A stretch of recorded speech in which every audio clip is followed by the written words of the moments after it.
It's Friday, June 5th, and this is the Echo Press Newsminute for the week of May 30th through June 6th. I'm Lisa Johnson. Here are the top stories in our Wednesday, June 3rd issue.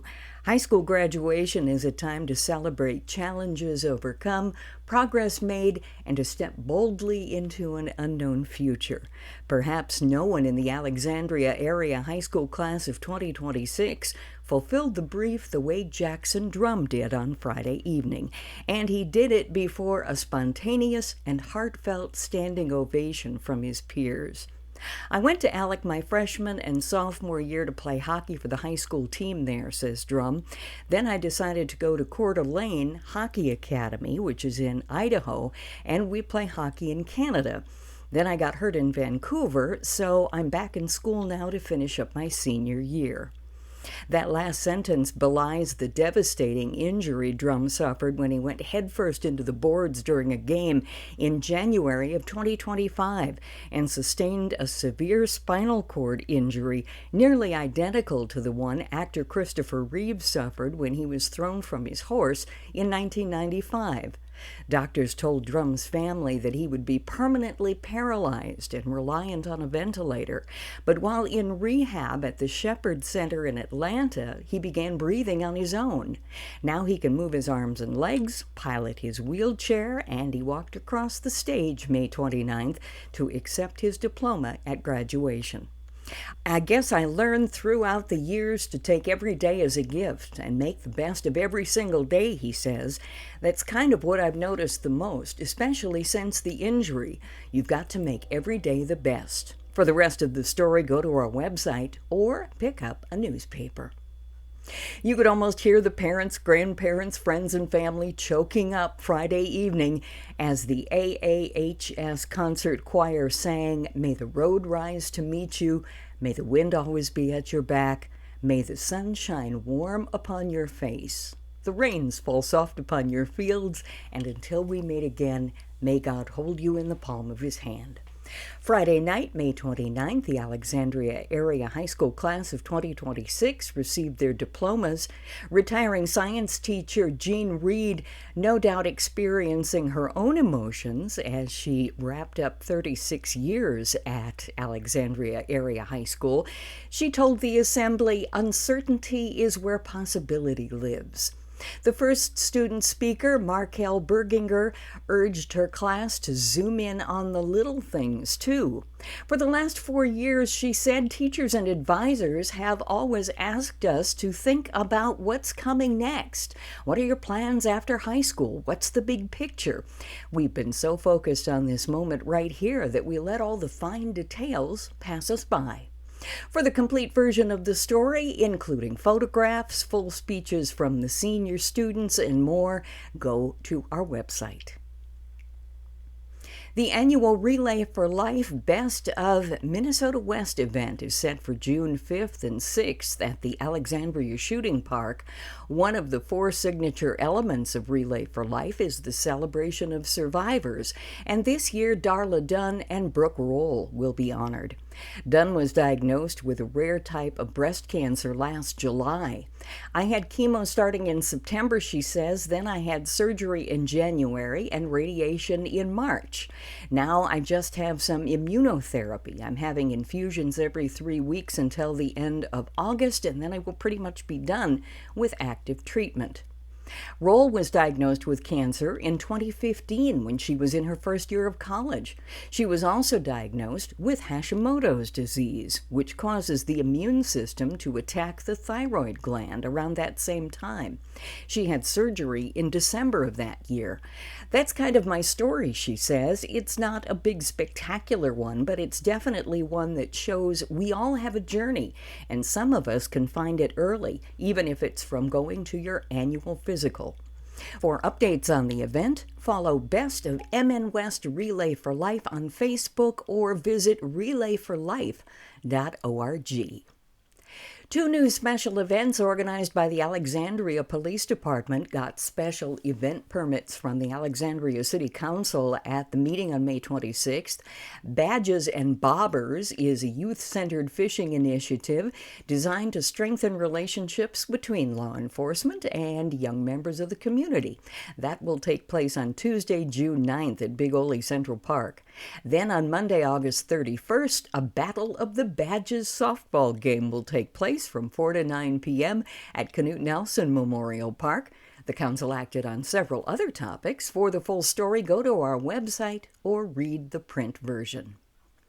In life, the Alexandria Education Foundation is awarding nearly $20,000 in teacher grants to fund 8 enrichment programs in Alexandria Public Schools for implementation in the 2026-27 school year.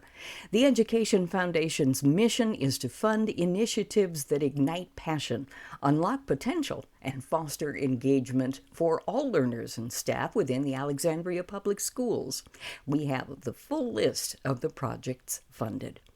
And in sports, showcasing its depth on the links, the Alexandria girls golf team completed the section sweep Thursday, May 28th. The Cardinals were crowned the Section 8 AAA team champions at Greystone Golf Club with a cumulative 2-day total of 629 to advance to their record-extending 25th state girls golf tournament, following up their season best team score of 309 from day one by shooting a 320 for the final round. Alexandria also had 4 golfers finish inside the top 10 for the tournament, led by Ellie Stitcha, securing the individual medalist honors after shooting a second consecutive round of even par 72 to finish the tournament at 144, 10 strokes clear of the rest of the field. The Cardinal senior eagled the par 5 number 2 hole and carded 4 birdies on day 2. You can save money by subscribing to the newspaper, and we're also offering digital memberships to access the paper online. Stop by our office at 1920 Turning Leaf Lane Southwest, Suite 12 in Alexandria, or give us a call. The Echo Press, giving information life since 1891. Here are the top stories in our Friday, June 5th issue. Thanks to a grant from the Minnesota State Arts Board, Cindy Hafner of rural Rose City was finally able to launch the new Barn Quilt Trail in Douglas County. On June 1st, painted pathways became officially open to the public. A barn quilt is a board hand-painted with a single quilt pattern.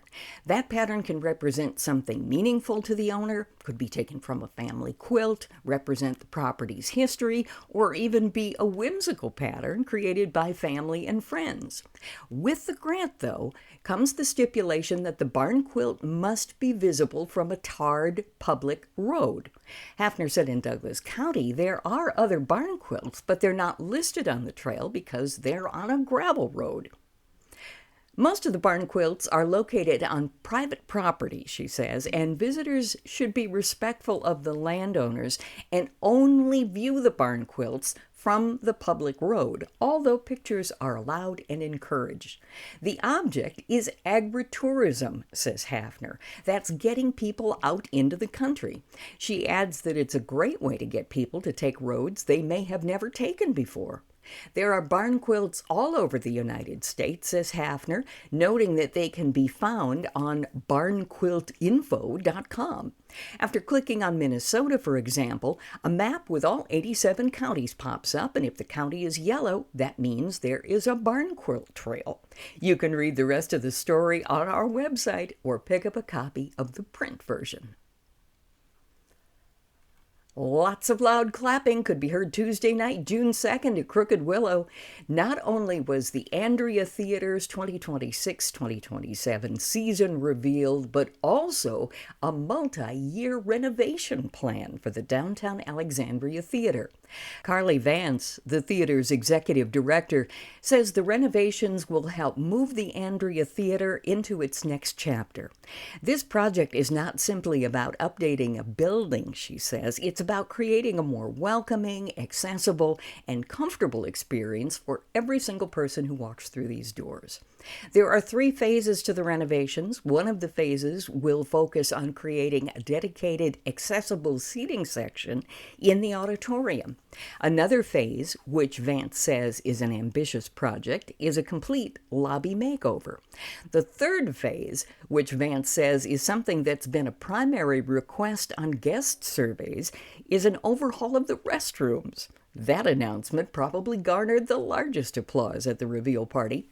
The rest of the story is online and in the printed version of the paper.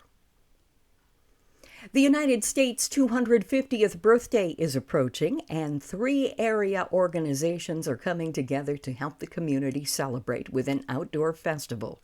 Saturday, June 6th from 10 a.m. to 4 p.m., Pilgrim Point Park will host the History 250 Festival, presented by the Douglas County Historical Society, Legacy of the Lakes Museum and Gardens, and Explore Alexandria Tourism.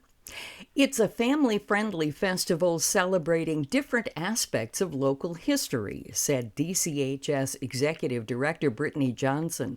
We've developed a really cool partnership with the Vintage Car Club, so there will be vintage vehicles, vintage boats available for rides, weather permitting, World War II vehicles, and live music. In addition, there will be food trucks, living history, blacksmithing, rope making, and other activities for kids and families. And of course, says Johnson, we'll have our time capsule kit for folks to do their own. The festival will be the first of 8 Summer of History 250 programs. You can read about all 8 programs in our online story or in print. A few surprises popped up during the filing period, May 19th through June 2nd, for public offices in Douglas County. There will be a primary election for Alexandria School Board after 3 candidates filed for position 4. The incumbent, Laura Knutson, and 2 challengers, Wendy Hoff and Sarah Moore. The primary will take place August 11th. Also, a new member will be elected to the school board. 2 candidates, Nevin Brady and Maddie Elliott, filed and are vying for position 2, which has been held by Alan Zeithammer. He's stepping down after serving the board since 1983. Douglas County Attorney Chad Larson will face a challenger, Stephen Knutson. Also, a new sheriff will be elected after longtime Sheriff Troy Wolberson retired. Jason Peterson, who served as Chief Deputy for the Douglas County Sheriff's Office since 2018, will be running unopposed for sheriff. A new candidate will be elected to the Douglas County Board District 2 because the incumbent, Tim Kalina, did not file. 2 candidates did file for that position. Julie Anderson, who serves as Emergency Management Public Information Officer for the county, and challenger Joel A. Novak. A primary election on August 11th will also take place for state representative in District 9B. 2 Republicans, incumbent Tom Murphy and challenger Craig Horlocker, are vying for that spot. Our print and online story lists the candidates who filed for local elections. In life, something was fishy in the Discovery Middle School 6th grade classroom this spring, but Minnesota kids do love their fish. In a news release from Discovery, teachers say the annual Trout in the Classroom program was a success again this year. From the day the trout eggs arrived to the moment we released our fingerlings into the local stream, students developed a deeper appreciation for aquatic ecosystems, environmental stewardship, and the science of life cycles, says the release. And while developing attachments to individual fish might not have been part of the original plan, compassion became part of the lesson as well. The highlight of the program, says the release, was watching the 6th graders show interest in the fish's health in the tank. They also became attached to a rainbow trout we didn't think was going to survive. This was most impactful because this fish, given special care, was able to join the group and actually became bigger than some of the other fish. Minnesota Trout Unlimited provides yearly opportunities for kids in schools across Minnesota to spend 5 months from December through May caring for trout from eggs to fingerlings. The Discovery 6th graders received about 300 trout eggs. In sports, to reach the Section 6A championship round Tuesday, June 2nd, the Brandon Evansville baseball team relied on their strong pitching staff. This time, it was the Chargers offense who came through to send the team to state. Boosted in part by a 5-run fifth inning, third-seeded Brandon Evansville down number 2, Belgrade Bruton El Rosa, 8-2. to win the Section 6A championship at Minnewaska Area High School, advancing to only its second state tournament in program history and the first since 2015. Our opinion page is filled with a variety of items this week. Our editorial about how to avoid a grilling disaster. Another editorial about e-rides that can turn tragic. And in the No column about activities and events in the city, our history column, and It's Our Turn column about graduation. A letter to the editor about dictionary definitions and how they apply to political issues. Also, letters about how reading books as a child can boost their vocabulary, and a letter that asks the question, should daylight saving time be mandated year-round? I'm Lisa Johnson. This is the Echo Press News Minute for the week of May 30th through June 6th. The Echo Press News Minute is produced by Al Edenloff and Lisa Johnson. The Echo Press, giving information life since 1891.